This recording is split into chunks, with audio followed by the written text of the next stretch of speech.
salaamaaleykum mbokk internet IGFM ñu ngi am mbégte ak kontaan de dalal te seen émission 13 minutes monsieur Babacar Diop nag mooy président mouvement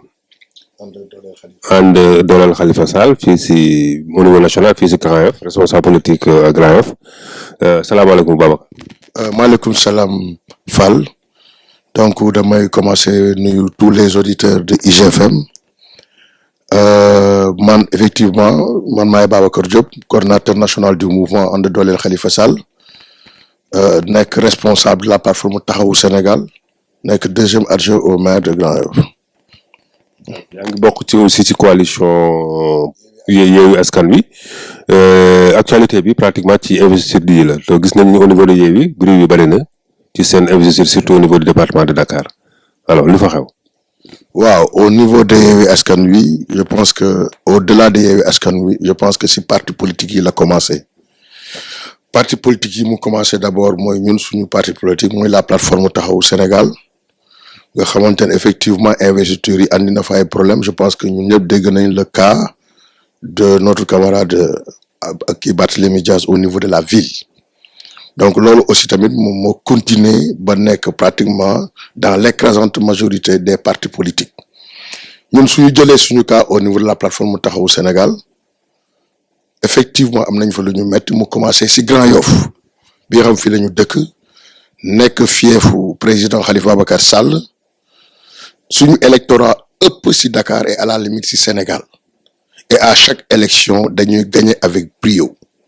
mais à chaque fois ñun la ñuy léser ñun la ñuy mettre au second plan mu nekk loo xamante ne képp kuy Grand Yoff waa ànd ak Khalifa Sall wala ñàkk ànd ak Khalifa Sall metti na la ñaareel bi aussi ñu gis ne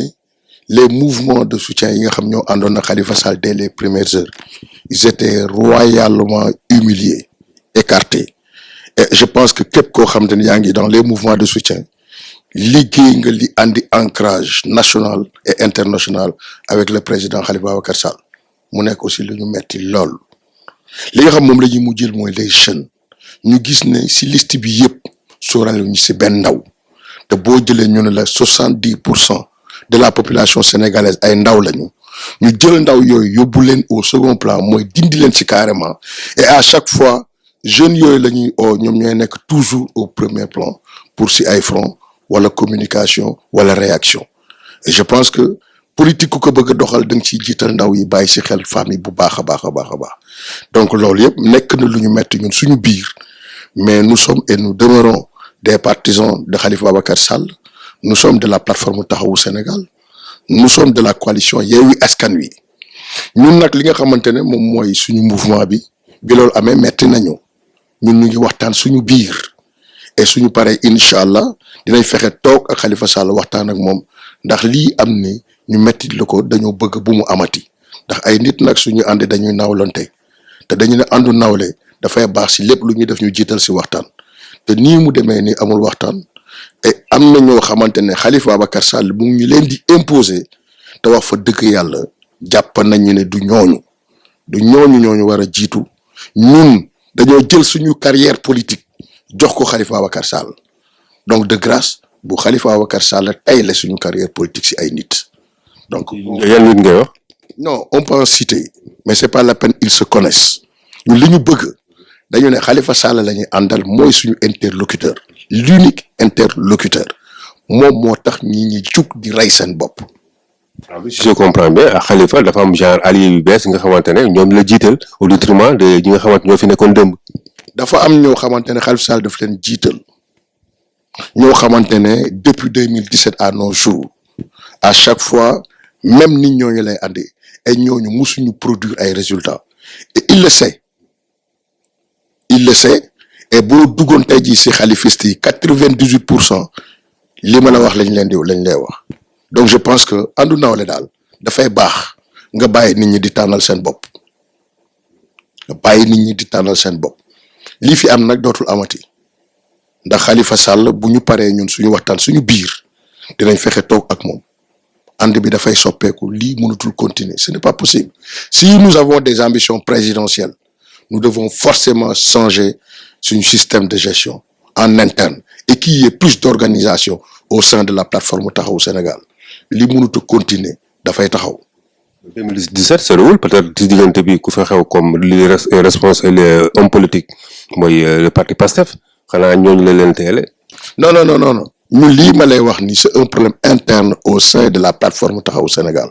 ñun amuñu benn problème ak PASTEF c'est un parti ñoom nañu organiser wu en interne ñun ñoo yore parti on s'organise en interne donc man lii may wax ni c'est un cri de cœur qui concerne exclusivement la plateforme Taxawu Sénégal ce n'est pas aujourd'hui man sama investiture ça importe peu mais dafa am ay mouvement de soutien yoo xam du ñu benn du ñu ñaar du ñu ñett ñoo xam ne ils étaient là dès les premières heures ñoo xamante ne ils ont participé vraiment à la massification mais à l'ancrage de la personnalité de Khalifa Sall et sur le plan national et international et dañu gis ci investiture yi ils ont été humiliés et kenn kese moo ci dugg je peux nommer l'honorable député Aminata Diallo elle a été positionnée à la 50e place am na yenn yoo xamante ne jekkul rafetul à la limite c'est une humiliation ñun moom waxuñu sax suñu bopp nous on a été tout bonnement écartés. yow en tant que coordonnateur national ak li nga la ci yëpp. on a tout dañu écarté et maintenant ce qui est écœurant mooy que bu la nit di jiitu na fekk mu ëpp le mérite nit ñi loolu moo leen métti du leneen nit bu lay jiitu na la ëpp mérite parloo baaxul ay nit suñuy ànd dañuy góorgóorlu di maximiser vraiment si kenn ku si nekk ñu jéem la teg fa nga nekk et que nit suñ la santee liggéey soo jeexalee nañu évaluer seet rëq-rëq yi li nga xamante ne moom mooy avantage ñu gën ko defaraat loolu mooy defar ànd mais de 2017 à nos jours toutes les activités que la plateforme a à faire musuñu ci def benn évaluation et je pense que ça c'est déplorable maintenant ñun ay Khalifa Sall mooy suñu mentor ñu ngi gis boobu ba léegi y a des tirs vraiment groupés à l'endroit de sa personnalité dama bëgg wax ji leer la coalition Yewwi Askan Wi coalition la parti yëpp dañ fa daje Khalifa Sall n'a jamais été demandeur de quoi que ce soit ñoom ñoo am confiance jox ko seen liste mu def ci li mu yaakaar ne mooy li gën pour la coalition Yewwi Askan Wi donc de grâce na gars yi defaraat wax yi suñu bëggee sauver la coalition Yewwi Askan Wi parce que nag action égale réaction s'il continue à tirer ñun nañ leen woon ne la ñuy def daaxuñu ñu ko il faut qu'on apprenne à se respecter. yeneen leaders yi nga xamante ne ils sont pas pris en charge dans la liste. mais effectivement non bind nañ leen dañoo jàpp ne dañoo sori mais ce qui est étonnant c'est des leaders politiques lan moo leen tere dellu seen département yi pourquoi eux tous ñoom ñëpp ñuy xëccoo au niveau national parce qu'en réalité ils n'ont pas confiance à eux ndax ku ci wóolu sa bopp dëggantaan département ba nga jógee mën nga fa dellu xeex pour gagner département bi pour être député légalement mais pourquoi ñoom ñëpp ils veulent se barricader sur la liste nationale c'est parce qu'en réalité ils n'ont rien fait au niveau de leur département il faut qu'on apprenne à se respecter nañu bàyyi li ñuy def li nga xamante ne am na ñu si bëri nag neexu leen c'est ça la triste vérité ay nit suñuy ànd bu ñu mënul waxante dëgg du ñu jariñante mais li nga xamante ne aussi moo ci am yàlla moom kott moom kese mu mën a def mu mat mu wax mu neex mu jox ñëpp a am te defu ko donc doomu aadama yàlla moo ko mooñaale c'est imparfait